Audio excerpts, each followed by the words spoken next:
ஆண்டவராகிய இயேசு கிறிஸ்துவின் நாமத்தினாலே உங்கள் யாவருக்கும் அன்பான வாழ்த்துக்களை நான் தெரிவித்துக் கொள்கிறேன். மற்றொரு இனிய நிகழ்ச்சியிலே உங்களை சந்திப்பிலே மிகுந்த மகிழ்ச்சி. இந்த நாள் உங்கள் ஒவ்வொருவருக்கும் ஆசீர்வாதமாய் அமைவதாக. இந்த நாளில் நான் உங்களோடு தியானிக்கும்படி தெரிந்து கொண்ட ஆண்டோடைய வார்த்தை யோபின் புத்தகம் 8ஆம் அதிகாரம் 7ஆம் வசனம்.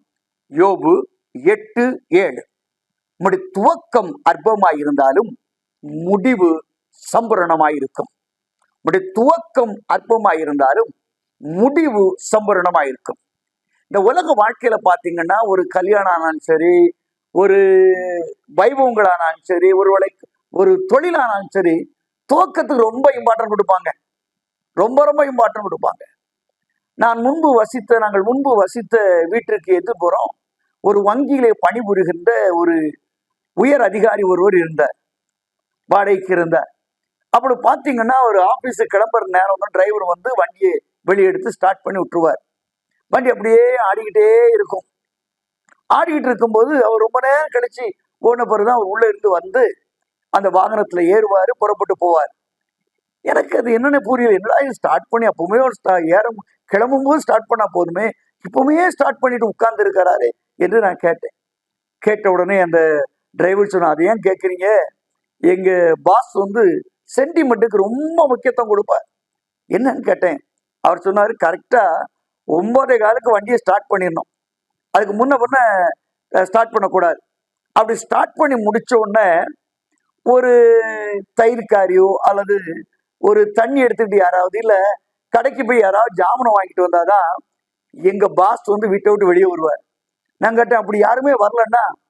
அவங்க சொன்னாங்க, அவங்க வீட்டம்மாவை பின்னாடி வந்து முன்வாசல் வழியா ஒரு செம்பு தண்ணியை கொண்டு கொடுக்க சொல்றாரு. அதுக்கு பிறகுதான் அவர் வெளியே கிளம்பி வருவார். பாருங்க, எவ்வளவு வேடிக்கையான ஒரு சம்பவம் பாருங்க. அப்போ நீ உலகத்துல வந்து நிறைய பேர் ஆரம்பத்துக்கு முக்கியத்துவம் கொடுக்குறாங்க. எப்படி ஆரம்பிக்கணும், என்ன செய்யலாம், யாரை கூப்பிடலாம், எப்படி பண்ணலாம், இந்த கல்யாணத்தை எப்படி பண்றது, எந்த மண்டபத்துல பண்றது, எத்தனை கார் அடிக்கிறது, எல்லா நிகழ்ச்சிகள் எல்லாத்துக்கும் முக்கியத்துவம் கொடுக்காங்க.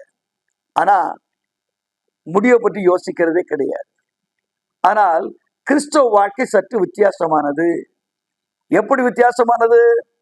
துவக்கத்தை காட்டிலும் முடிவு ரொம்ப அற்புதமானதுங்க. நீங்க பைபிளை வாசிப்பீங்கன்னா, இயேசு கிறிஸ்து உலகத்துல பிறந்த பொழுது அவர் எங்க பிறந்திருக்கிறான்னு கண்டுபிடிக்க ஒரு பெரிய பிரச்சனையா போயிடுச்சு. தேடுறாங்க, யூதருக்கு ராஜா எங்க பிறந்திருக்காருயா அப்படின்னு சாஸ்திரம் கேட்கிறாங்க. இவன் தலை பிடிச்சிட்டு உட்கார்ந்துக்கான் ஏரோது.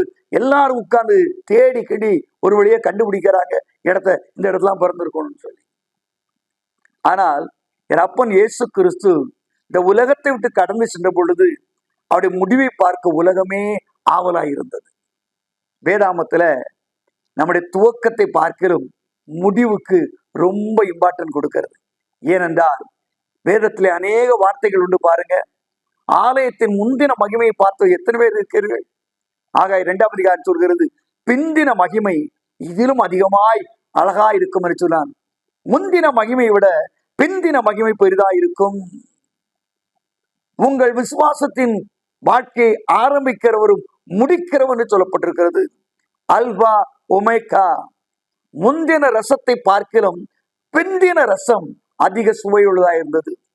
ஒருவேளை இன்னைக்கு அருமையான தேவனுடைய பிள்ளையே, வாழ்க்கையின் ஆரம்பமே சரியில்லையே, என் தொழில் சரியில்லையே, என் வாழ்க்கை சரியில்லையே, என் குடும்பம் சரியில்லையே, என் சூழ்நிலை சரியில்லையே என்று யோசித்துக் கொண்டு இருக்கிறாயா?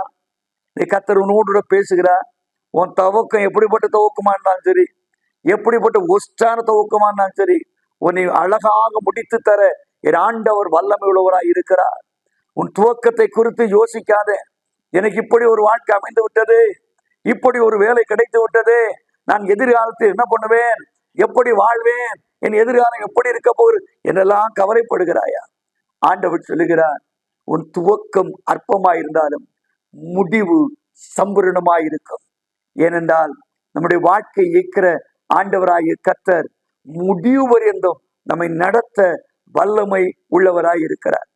அன்பானவர்களே, இந்த அற்பமான ஆரம்பத்தை சம்பூரணமாக முடிக்க வேண்டுமான என்ன செய்யணும்?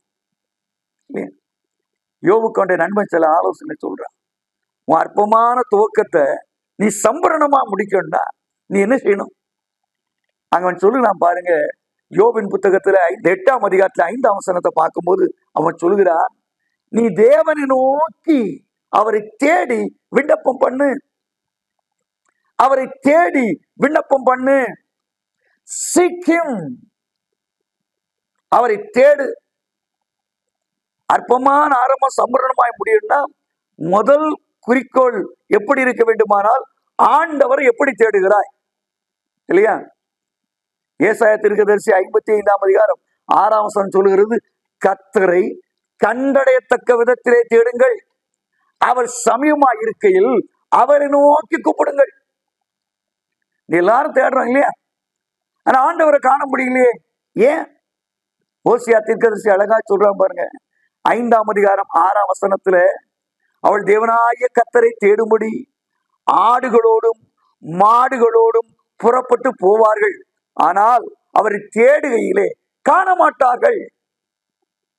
என்ன இது இவ்வளவு வித்தியாசமா இருக்குது? அவள் ஆண்டவரை தேட போவார்கள், ஆனால் தேடும் பொழுது அவர் காண மாட்டார். ஏன் காண மாட்டார்? அந்த ஓசியா 5ஆம் அதிகாரம் 4ஆம் வசனத்தை பாருங்கள், கர்த்தரிடத்தில் திரும்புவதற்கு தங்களை திருப்பிக் கொள்ளாமல், தங்களை மாற்றிக்கொள்ளாமல் அவள் தேடுகிறபடினாலே அவரை தேடும் பொழுது காண மாட்டார். இதாங்க ஃபேக்ட்.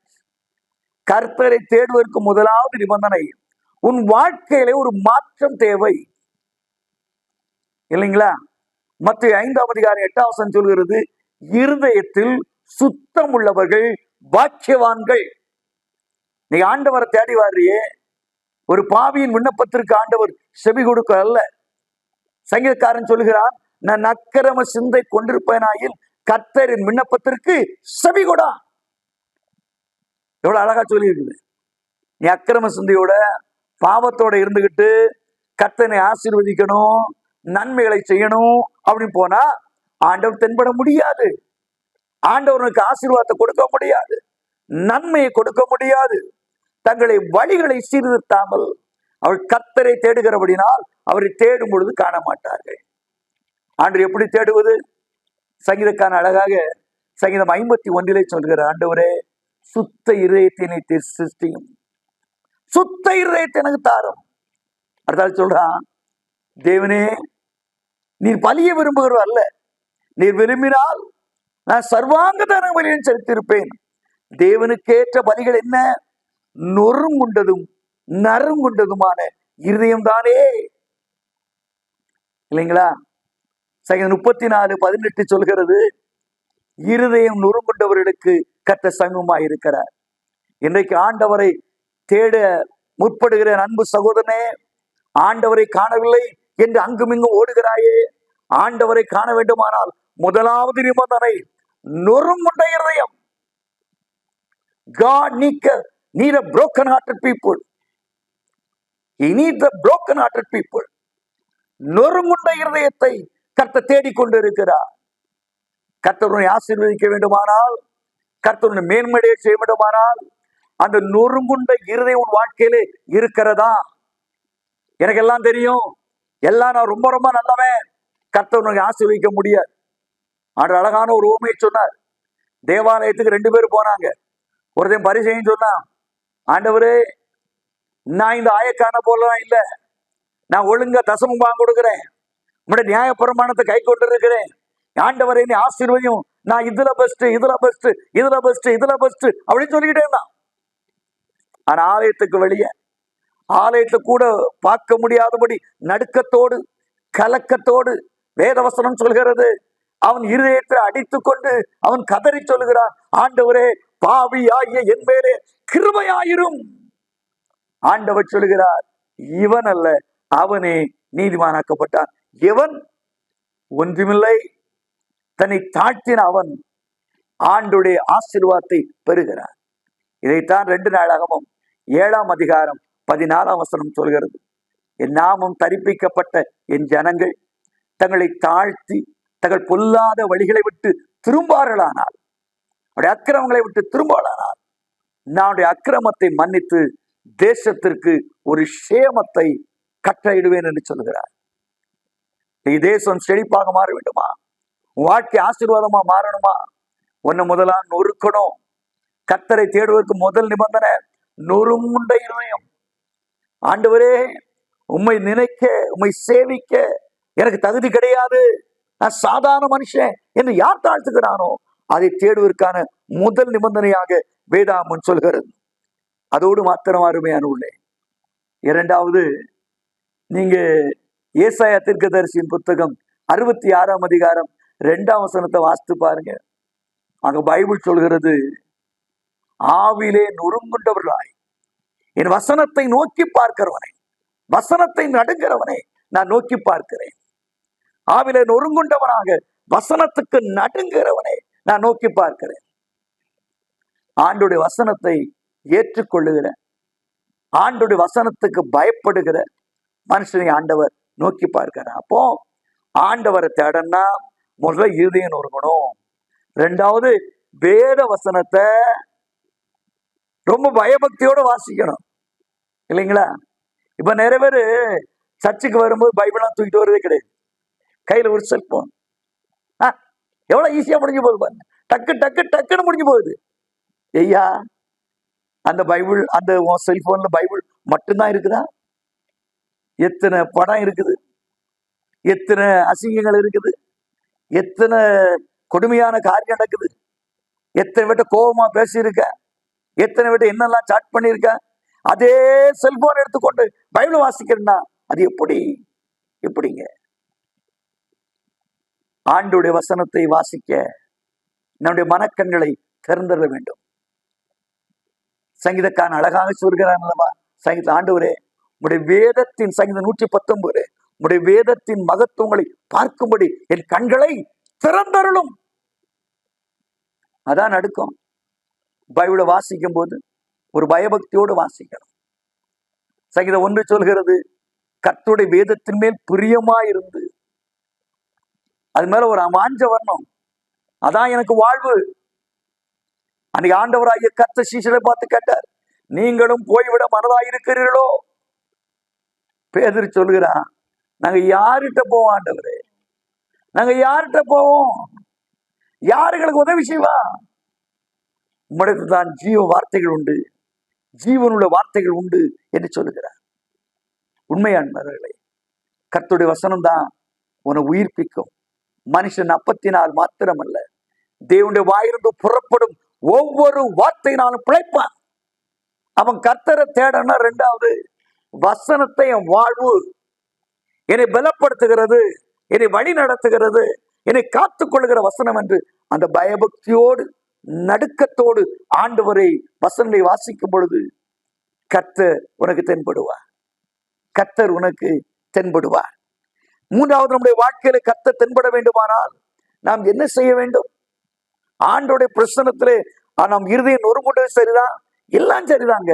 பைபிள் சொல்லுது, உங்கள் சாந்த குணம் எல்லா மனுஷருக்கும் தெரிந்திருப்பதாக கர்த்தர் சமீபமாய் இருக்கிறார். சாந்த குணம்னா என்னது? இணங்கி நடக்கிற வாழ்க்கை. நல்லா பைபிளை வாசித்துக்கிட்டு நல்ல ஆவியின் அபிஷேகம் பெற்றிருக்கேன்னு சொல்லி ரொம்ப இருமாப்பா இருந்தா, பெருமையா இருந்தா, அடங்கி போற இருதயமே கிடையாது. எல்லாம் ஏத்து நிற்கிறது, எல்லாம் சண்டை போடுறது. எப்படி ஆண்டவர் சமூகமா வர முடியும்? சாந்த குணத்தை கர்த்தர் விரும்புகிறார். உங்கள் சாந்த குணம் எல்லா மனுஷருக்கும் தெரிந்திருப்பதாக. உங்களை பார்த்த உடனே நல்ல அடங்கி நடக்கிற மனுஷன், எல்லாவற்றையும் ஏற்றுக்கொள்ளுகிற மனுஷன், இசைந்து போகிற மனுஷன், இசைவில்லாத ஒரு மனுஷனை கர்த்தரால் ஏற்றுக்கொள்ள முடியாது. இதை யோசித்து பாருங்க.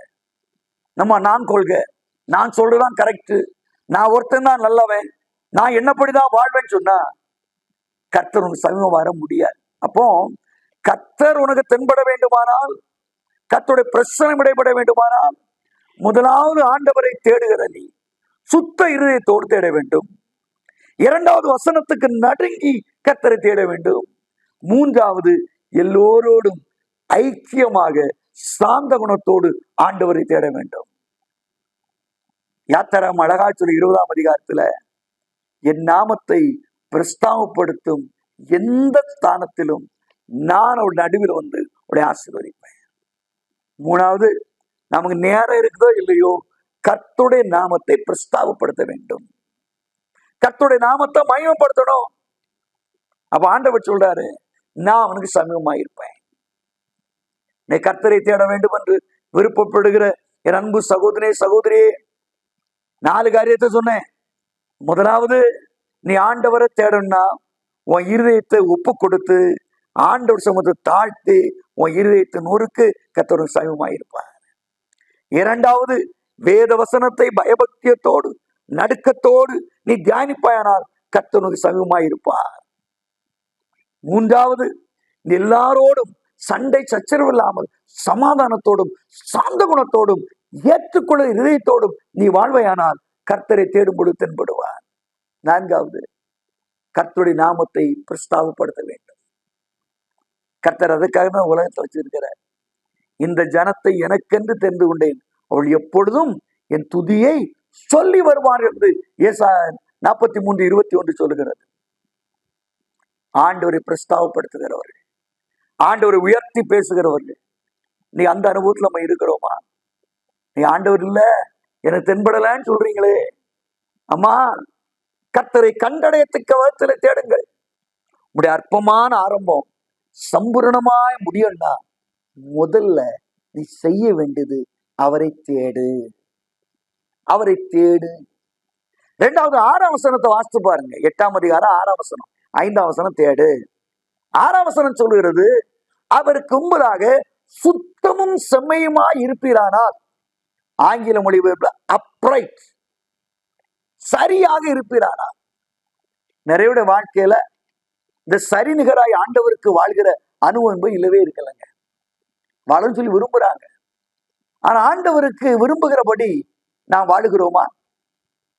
2 நாளாகமம் 16:9 சொல்கிறது, தம்மை பற்றி உத்தம இருதயத்தோடு இருக்கிறவர்களுக்கு தம்முடைய வல்லமையை விளங்க பண்ணும்படி கர்த்தருடைய கண்கள் பூமி அங்கு உலாவிக் கொண்டிருக்கிறது. இல்லைங்களா? நிறைய பேருக்கு அது வேணும் இது வேணும் ஆசையா இருக்குது. எவ்வளவு பணம் வேணாலும் பரவாயில்ல பிரதர், எவ்வளவு காணிக்க வேணாலும் கொடுத்துருவோம், கர்த்தர் செய்யணும்னு சொல்றாங்க. கேட்கறது நல்லா இருக்கு. இதே மாதிரி ஒரு ஆள் இருந்தான். அப்போஸ்தலர் நடவடிக்கைகள் 8ஆம் அதிகாரத்துல பேதுருக்கு நிறைய ஒரு பை நிறைய காணிக்க கொண்டு வந்து பேதுருடைய கையில பிடிச்சிக்கணும். என்னப்பான்னு கேட்டான். நீர் கையை வச்சோன்னு பரிசுத்தாவி இறங்குது, எனக்கு அந்த அதிகாரத்தை கொடுத்துட்டு போங்க, பணத்தை வாங்கிடுங்க, நம்ம டீலிங் முடிச்சிருவோன்றான். அவன் சொல்றான், இந்த விஷயத்திலே உன் இருதயம் சரியில்லாதனாலே இதிலே பங்கும் இல்லை பாக்கியதும் இல்லைன்னு சொல்லுகிறான். எவ்வளவு அடிச்சு சொல்ல பாருங்க. கர்த்தரை உன் பணமோ உன்னுடைய மற்ற காரியங்களோ ப்ளீஸ் பண்ணவே முடியாது. அதை வச்சு டாலரேட் பண்ண நினைக்காத, நடக்காது, ஏமாந்து போவீங்க. தேவனுக்கும் உத்தமமாய் நடக்க நம்மை ஆயத்தப்படுத்திக் கொள்வோம். அவர் சுத்த இருதயம் உள்ள இஸ்ரவேலருக்கு நல்லவராகவே இருக்கிறார். ஆண்டவர் சொல்றார்ல, 2 நாளாகமம் 19ஆம் அதிகாரம் 11ஆம் வசனத்திலே என்ன சொல்றார்? திடமனதாயிருந்த காரியத்தை நடப்பி உத்தமனுக்கு கர்த்தர் துணை. நீ உத்தமனா நடந்துச்சுன்னா ஆண்டவர் நம்ம கமாண்ட் பண்ணலாம். என்ன கமாண்ட் பண்ணலாம்? அன்னைக்கு எசேக்கியா ராஜா ரொம்ப வியாதிப்பட்டான். பிரபலமான தீர்க்கதரிசி, அக்குரேட்டா சொல்றவன். இயேசு கிறிஸ்து எப்படி பிறப்பாரு, எப்படி பாடுபடுவாரு, எப்படி இந்த உலகத்தை ஆட்சி செய்வாரு, எல்லாத்தையும் எழுதி வச்சவர். இயேசு கிறிஸ்துவின் ஊழியத்தை எழுதி வச்சவர் ஏசாயா தீர்க்கதரிசி. எசேக்கியா ராஜாவை சந்திக்க போறார். சொன்னபடியே நடக்கும். அவன்கிட்ட போய் சொல்லுகிறாரு, எப்பா இந்த வியாதி போக முடியாது, நீ சாக போற, உன் காரியத்தை ஒழுங்கு பண்ணுன்னு சொல்லிட்டார். சொன்னது யாரு? பிரபலியமான தீர்க்கதரிசி ஏசாயா. இதை கேட்ட உடனே அவன் சுவர் பக்கமாய் திரும்பி, ஆண்டவரே நான் உமக்கு முன்பதாக உத்தமாய் இருக்கவில்லையா, உண்மையாய் பின்பற்றவில்லையா, நான் செய்த காரியங்களை நினைக்க மாட்டீரா என்று சொல்லி சுவர் பக்கமாக திரும்பி அவன் கதறுகிறான். அடுத்த நிமிஷம் என்ன நடக்கிறது? ஏசாயா கூப்பிடுறார். ஏசாயா கொஞ்சம் நில்லு, என்ன ஆண்டவரே, இப்ப ஒரு தீர்க்கதரிசி சொன்னால செத்துருவான்னு சொன்னால, அவன்கிட்ட போய் சொல்லு, இன்னும் 15 ஆண்டுகளை நான் நீட்டி கொடுக்கிறேன்னு சொல்லுனார். Praise the Lord. தன்னுடைய வார்த்தையை திரும்ப பெற்றுக் கொள்ளுகிறார். ஏன்? அவன் சரியா இருக்கிறான், சரியா இருக்கிறான் இல்லையா? நீ ஆண்டவரை பின்பற்றுவதிலே உறுதியாய் இருக்கும் பொழுது, நீ உண்மையாய் நடக்கும் பொழுது, அன்னைக்கு எலியாவை பின்பற்றி உண்மையாய் பின்பற்றி எலிசா அக்கம் பக்கம் திரும்ப வேற அவன் என்ன சொன்னானோ அதையெல்லாம் செய்தான், உத்தமமாய் பின்பற்றி வந்தான். ஆனால் என்ன நடந்தது?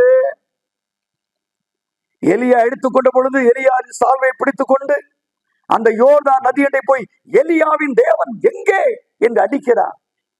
யோர்தான் ரெண்டா பழகுதுங்க. ஏன்? உத்தமமாய் பின்பற்றினவன். காலேப் 85 வயசாயிடுச்சு, தேவனை உத்தமமாய் பின்பற்றினவன். அவன் சொல்றான், 40 வயசுல எனக்கு ஒரு வாக்குத்தத்தம் கிடைச்சது, இந்த மலை தேசத்தை உனக்கு தருவேன் என்று. இப்போ எனக்கு 85 வயசு ஆயிடுச்சு, இப்போ அந்த மலை தேசத்தை தாரோம், நான் அதை சுதந்திரிப்பேன்னு சொல்றான். Praise the Lord. நீ பலவீனத்தை பற்றி பேசுறியே, கர்த்தருடைய பலன் இருக்குமானால், கர்த்தரை உண்மையாய் பின்பற்றி இருப்பாயானால், உனக்கு இருக்கிற இந்த பலன் போதுமே. 85 வயதிலே ஒரு சாதனை மனிதனாக காலேபை மாற்றின அதே கர்த்தர் உன்னோடு பேசுகிறார். உத்தமாய் பின்பற்றிருக்கியா? உன் காரியங்கள் எப்படி இருக்குது? நீ நல்லா இருந்துச்சுன்னா you have to come and god. ஆண்டோட உதவியா கேட்கலாம், ஆண்டு இந்தந்த காரியங்களை செஞ்சேன், இந்தந்த காரியங்களை செய்து முடிச்சிருக்கேன், எனக்கு வேணும். ஆண்டவரை பின்பற்றி நடப்பதில் உறுதி இருக்கணுங்க. அதை ஆண்டவர்கிட்ட எதிர்பார்க்கிறார் இல்லையா? அன்னைக்கு பெல்ஷாத்சா என்கிற அந்த ராஜானுக்கு, பாபிலோனிய ராஜாவுக்கு ஆண்டவர் சொன்னார், மேனே மேனே தெற்கு பாசிடுங்கிறார். உன் தராசுல வச்சு பார்த்தேன், நீ குறைவு கண்டுபிடிக்கப்பட்டாய் என்று சொன்ன ராத்திரியோட ராத்திரியா பெர்சிய ராஜ்யர்கள் வந்து அவனை ஒழித்து விடவில்லையா, அழித்து விடவில்லையா? கர்த்தர் நீ பார்த்து கொண்டிருக்கிறார். உன்னுடைய அற்பமான ஆரம்பம் சம்பூர்ணமாய் முடிய வேண்டுமானால் உண்மையாயிரு, எல்லா நிலைமையும் உண்மையாயிரு. ஆண்டவர் எதிர்பார்க்கிறார், அதை எதிர்பார்க்கிறார். அப்படி நீ உண்மையாய் நடக்கும் பொழுது நிச்சயமாகவே கர்த்தர் உனக்கு நன்மை அளிப்பார், நன்மை அளிப்பார். அப்போ அற்பமான ஆரம்பம் சம்பூர்ணமாய் முடியும்னா முதல்ல தேடணும், இரண்டாவது உண்மை உத்தமமாய் ஆண்டவரை பின்பற்ற வேண்டும், மூன்றாவது ஆண்டவர் நம்மிடத்தில் எதிர்பார்க்கிற காரியம் என்ன? இது வேதவசனம் சொல்லுகிறது இல்லவா? 8:7 சொல்லுது, துவக்கம் அற்பமா இருந்தாலும் முடிவு சம்பூர்ணமா இருக்கணும். 5ஆம் வசனம் கர்த்தரை தேடு, 6ஆம் வசனம் உத்தம இதயத்தோடு இரு, 7ஆம் வசனம் சம்பூர்ணமாக்குன்னு சொல்றாரு, 8ஆம் வசனம் சொல்றாரு உங்கள் முன்னோர்களின் காரியங்களை ஆராய்ந்து பாருங்கள். முன்னோர்கள்னா யாரு? நம்ம தாத்தா பாட்டி காரியம் இல்ல, நமக்கு முன்னோர்கள் யார்? நம்முடைய முன்னோர்கள் ஆகிய ஆபிரகாமின் தேவனும் ஈசாக்கின் தேவனும் யாக்கோபின் தேவனும் ஆகிய நம்முடைய கர்த்தர். அவைத்த ரோமராக்கியோன் 4ஆம் அதிகாரத்தில் 23ஆம் வசனம் சொல்கிறார், ஆபிரகாம் நீதிமான் ஆக்கப்பட்டான் என்று எழுதப்பட்டிருப்பது அவனுக்காக மாத்திரமல்ல நமக்காக எழுதப்பட்டிருக்கிறது. முன்னோடைய சரித்தை ஆராய்ந்து பார்க்கணும். நம் வாழ்க்கையில பிரச்சனை வரும்போது, தொல்லைகள் வரும்பொழுது நம்மோடு நின்றக்கூடாது. நமக்கு முன்னாடி வாழ்ந்த முன்னோர்களை, நமக்கு சாட்சியா இருந்த மக்களை கொஞ்சம் நினைச்சு பார்ப்போம். அவங்களுக்கு நம்ம வாழ்க்கையில பிரச்சனை போல பிரச்சனைகள் இருந்தது, தொல்லைகள் இருந்தது, வேதனை இருந்தது, சஞ்சலம் இருந்தது. ஆனால் அவை எல்லாவற்றிலும் கர்த்தருக்கு சாட்சிகளாய் வாழ்ந்து அவள் ஜெயம் எடுத்தார்கள். இன்றைக்கு அந்த காரியத்தோட ஒப்பிட்டு பார்க்கிறோமா? இல்லையா? இன்றைக்கு இந்தியாவிலே சுவிசேஷம் எப்படி வந்துச்சு? இயேசு கிறிஸ்துடைய சீஷனாகிய தோமா மூலமாக தான் வந்தது. அவன் எப்படி வாழ்ந்தார், எப்படி ஆண்டவருக்காக சாட்சியாக இருந்தார், எப்படி ஆண்டவருக்கு சாட்சியாக தன் ஜீவனை விட்டார் என்றெல்லாம் நமக்கு தெரியுமே. அந்த முன்னோன் சரித்திரத்தை பார்க்கணும். எல்லா சரித்திரத்தையும் பார்த்துக்கிட்டு இந்த சரித்திரத்தை விட்டுறக்கூடாது. அப்படி ஆராய்ந்து பார்க்கும் போதுதான் நம்ம வாழ்க்கையில அற்பமான ஆரம்பத்தை சம்பூர்ணமாய் மாற்ற முடியும். பழைய ஏற்பாட்டு இத்தனை சரித்திரம் எதுக்கு? கிழிச்சு போட்டுடலாமா? ஏன் தாவீது என்ற சரித்திரத்தை வாசிக்கிறோம்? ஏன் யோபு என்ற சரித்திரத்தை வாசிக்கிறோம்? ஏன் இன்னுமாக யோசேப்பு என்ற சரித்திரத்தை வாசிக்கிறோம்? அதெல்லாம் வாசிக்கும் பொழுது நாம் உணர்வடைகிறோம் இல்லையா? சங்கீதம் 77ஆம் சங்கீதத்துல சங்கீதக்கார் ரொம்ப வேதனையோடும் துக்கத்தோடும் ஒரு காரியத்தை அவன் சொல்றான் பாருங்க. நீங்க பைபிளை வாசிப்பீங்கன்னா ரொம்ப அழகா சொல்லுது. கர்த்தர் உருக்கமான இரக்கங்களை என்னை விட்டு எடுத்துக்கொண்டாரோ, இனி ஒருபோதும் தயவு செய்ய மாட்டாரோ என்று வேதனையோடு இருக்கிறான். ரொம்ப ரொம்ப வேதனையோடு இருக்கிறான். எனக்கு நல்ல காலம் வராதியா, நான் நல்லா வாழ முடியாது என்றெல்லாம் போய்விடுகிற அவனுடைய வாழ்க்கையில 10ஆம் வசனத்துக்கு வரும்பொழுது சொல்கிறான், இது என் பலவீனங்கள், உன்னருவாண்டு வலது கரத்தில் உள்ள அவருடைய வருஷங்களை நான் ஆராய்ந்து பார்த்தேன் என்று சொல்லுகிறார். அருமையானவர்களே, நம் வாழ்க்கையில பிரச்சனை வரும்பொழுது நம்மை போல கடந்து சென்ற பக்தர்களை பார்ப்போம், அவங்க வாழ்க்கையில் உள்ள சூழ்நிலைகளை பார்ப்போம். நம்மை போல பாடுள்ள மனுஷன் தானே எத்தனை பாடுகள் மத்தியிலே கர்த்தருக்கு சாட்சியாக வாழ்ந்தார்கள், மகிமையாய் வாழ்ந்தார்கள். ஆண்டவருக்கு இன்றைக்கும் ஜீவனுள்ள கற்களாக பிரகாசித்துக் கொண்டிருக்கிறார்கள். அவளெல்லாம் வழிநடத்தின தேவன், அவளெல்லாம் பாதுகாத்த தேவன் உன்னை மறப்பாரோ, உன்னை கைவிடுவாரோ? அவன் சொல்றான், முன்னோரின் சரித்திரங்களை ஆராய்ந்து பாரு. நம்ம சமயம் கிடைக்கும் போது நமக்கு முன்பதாக கடந்து சென்ற இதனுடைய பரிசுத்தவான்களுடைய வாழ்க்கையை கொஞ்சம் ஆராய்ச்சி பார்க்கணும். நம்முடைய முன்னோரை ஆராய்ச்சி பார்க்கணும். எப்படிலாம் இருந்தாங்க, எப்படிலாம் வாழ்ந்தாங்க, எத்தனை கஷ்டங்கள், எத்தனை வேதனைகள். யோசித்து பாருங்க. கால்நடையாய் நடந்தார்கள், ஓட்டமாய் ஓடினார்கள், குகைகளிலே வாழ்ந்தார்கள். இந்த உலகம் அவளுக்கு பொருட்டாகவே இல்லை. எத்தனை மக்களை யோசித்து பாருங்க. அப்போ அவங்க எல்லாம் இவ்வுலக பாடு என்னை என்ன செய்திடும், அவ்வுலக வாழ்வைக்கான வாஞ்சிக்கிறேன் என்று சொன்னபடினாலே வாழ்க்கை மேன்மடைஞ்சிருங்க. சரித்திரத்துடைய பேர்களை பொறித்திருக்கிறார்கள். இன்றைக்கும் நான் சொல்கிறேன், உன்னை குறித்தும் கர்த்தர் ஒரு சரித்திரத்தை எடுக்க விரும்புகிறார். உன்னை குறித்தும் ஒரு பெரிய காரியத்தை செய்ய விரும்புகிறார். அதுக்கு நீ செய்ய வேண்டியதெல்லாம் ஒன்றே ஒன்றுதான். அற்பமான ஆரம்பம் சம்பூரணமாய் முடிய வேண்டுமானால் நீ செய்ய வேண்டியது, முதலாவது உன் வாழ்க்கையில ஆண்டவர் தேடு. 2வது நீ செய்ய வேண்டியது என்ன? ஆண்டோடைய சமூகத்தில வந்திருக்கிற நீ உத்தம் உண்மையுமாயிரு. 3வது முன்னோர்களின் சாட்சிகளை எல்லாம் ஆராய்ந்து பார். உடைய துவக்கம் அற்பமாயிருந்தாலும் முடிவு சம்பூரணமாயிருக்கும். அப்படிப்பட்ட சம்பூரணமான வாழ்க்கை கொடுக்க தேவ நோக்கி நாம் பிரார்த்தனை செய்வோமா, ஜெபிப்போமா? ஜெபம் செய்வோம். எங்கள் பரலோக பிதாவே, எத்தனையோடு வாழ்க்கையில் இன்றைக்கு நான் இப்படிப்பட்ட நிலைமையில இருக்கிறேனே, அடுத்தால என்ன நடக்குமோ, நான் வாழ முடியுமா, என் பலவீனம் மாறுமா, என் பிள்ளைகளுடைய வாழ்க்கை சித்தி பெறுமா, எனக்கு உயர்வு கிடைக்குமா, எனக்கு வேலை கிடைக்குமா, எப்படி ஆண்டவரே நீ பேசுனீங்கப்பா. உடைய துவக்கம் அற்பமாய் இருந்தாலும் முடிவு சம்பூரணமாய் இருக்கும். அற்பமாய் ஆரம்பித்த ஒரு கல்ல தலைக்கு வச்சுக்கிட்டு இருந்த யாக்கோவுக்கு ஒரு கோத்திர பிதாவாக மாற்றி அவனுக்கு ஒரு சரித்திரம் எழுதவில்லையா? சொந்த சகோதரனாலே எகிப்துக்கு அடிமையாக விற்கப்பட்ட அந்த யோசேப்புக்கு ஒரு நல்ல காலத்தை நீர் எழுதி வைக்கவில்லையா? இன்றைக்கும் கூட தகப்பனே, வேதனை மத்தியிலே, துயர் மத்தியிலே என் எதிர்காலம் என்ன, நான் எப்படி வாழப்போகிறேன் என்று தயக்கத்தோடு இருக்கிற ஒவ்வொரு பிள்ளைகளுடைய வாழ்க்கையும் அற்பமான ஆரம்பங்களை சம்பூர்ணமாய் மாற்றி அவருடைய ஆசீர்வதிப்பீராக. அவருடைய துக்கங்கள் மறையட்டும், வேதனைகள் மறையட்டும், சஞ்சலங்கள் மறையட்டும், எதிர்காலங்கள் ஆசீர்வாதமாய் மாறட்டும். அப்படி செய்ய போகிற அப்படின்னா நமக்கு நன்றி.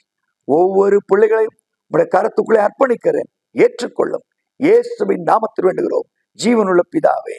ஆமேன், ஆமேன். God bless you.